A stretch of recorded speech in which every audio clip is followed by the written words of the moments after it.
Guys, what's going on? Welcome back to Cripple Creek Homestead.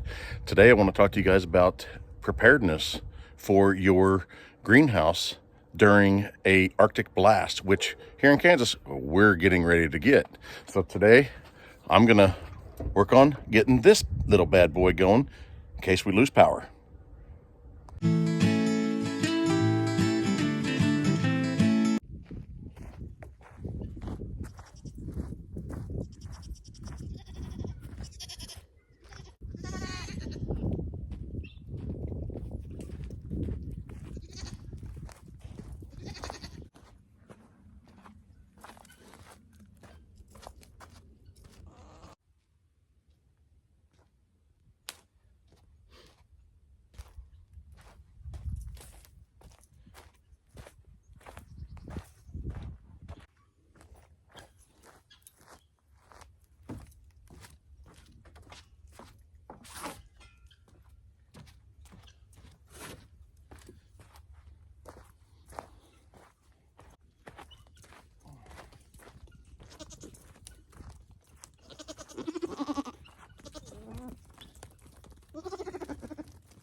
Okay guys, so I just got back from the pond cabin, which I'll update you guys a little bit more on that another time.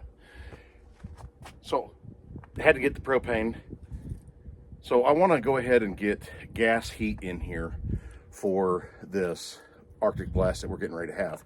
Reason being, I've got some plants in here, house plants, a few plants that came from my dad's funeral that I want to try to save, and I don't want to have to bring them inside if I don't have to.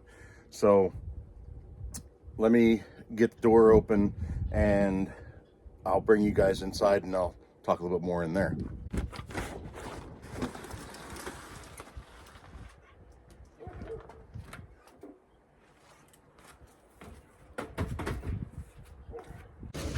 All right, so much warmer in here. Okay, so my glasses are gonna fog up, sorry.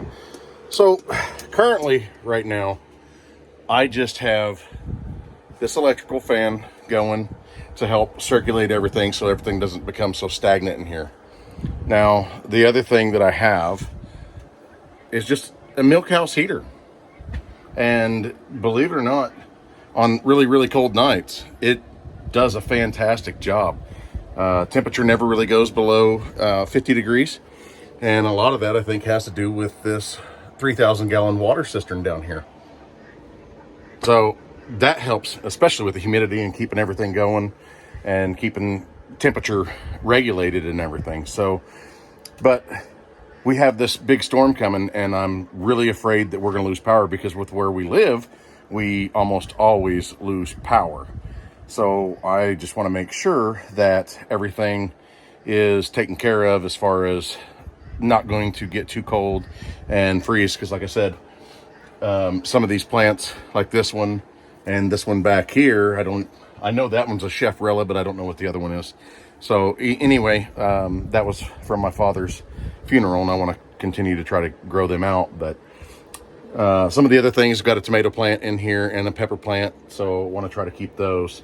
But I just want to make sure that when we get the storm, we don't have power loss and I lose heat, because we're supposed to get down into -11, I think, with 20 below wind chills and such. So anyway, I'm going to work on getting the little buddy heater going and I'll get back with you guys. Okay, so got a little warm in here, if you can imagine. So I went ahead and just set it up here on this barrel for now. Huge disclaimer, I'm not a professional of any sort, so don't take my advice as, you know, the grand standard of things. So what I'm going to end up doing is, only if I lose power am I going to bring the propane tank out here. Not going to bring it inside. I'll end up cutting a hole in the bottom of the greenhouse plastic and then get some clear duct tape or something, greenhouse plastic tape, and tape that back over after all this is done. So anyway, so the nice thing about this little heater is, of course, that's going to be in the way, is it has an oxygen depletion valve on it. So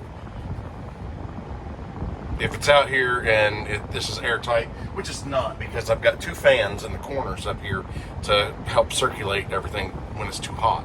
So if it gets too hot, or it gets too, if the oxygen depletes too much, then that's going to shut off, thankfully. Not that that's going to do anything here, but anyway, let me know what you guys do for your greenhouse. And if you have any other suggestions, please leave us a comment and let us know. And I hope everybody out there is staying safe in the storm that's upcoming. And I hope you guys continue to like, share, subscribe, and please leave us a comment. And we'll see you guys on the next video. Thank you.